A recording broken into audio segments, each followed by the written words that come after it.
सुबह चाय को लेकर मां और बेटी के बीच मामूली मनमुटाव हुआ, लेकिन कुछ ही घंटों के बाद जो घटना सामने आई उसने पूरे इलाके को दहला दिया।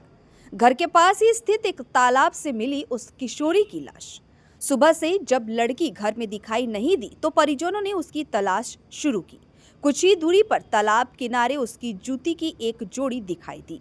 संदेह गहराया और आखिरकार तालाब के पानी से बरामद हुई किशोरी की लाश। यह मर्मांतिक घटना मंगलवार सुबह राजगंज ब्लॉक के सन्नासी काटा ग्राम पंचायत के लाल स्कूल बालाबाड़ी इलाके में हुई। खबर मिलते ही राजगंज थाना पुलिस मौके पर पहुंची और शव को कब्जे में लेकर पोस्टमार्टम के लिए भेज दिया। कम उम्र की इस लड़की ने आखिर क्यों ऐसा कदम उठाया, क्या वजह थी इस दर्दनाक अंत की? पुलिस ने पूरे मामले की जांच शुरू कर दी है।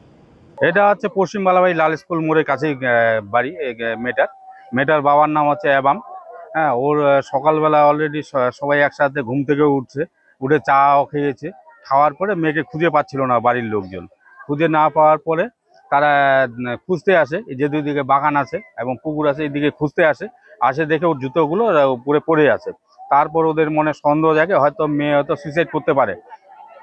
তারপরে এলাকার স্থানীয় কয়েকজন লোক সেখানে পুকুরে ডুব মারার পরে বডিটা দেখতে পায়। তারপর অনেক কষ্ট করে তোলা হয়েছে, কেননা পুকুরে অনেক গভীর, এই পুকুরটা অনেক গভীর, অনেক চেষ্টা করার পর তোলানো। মেয়ের নাম হচ্ছে রসনা খাতুন, আনুমানিক 16 বছর হবে।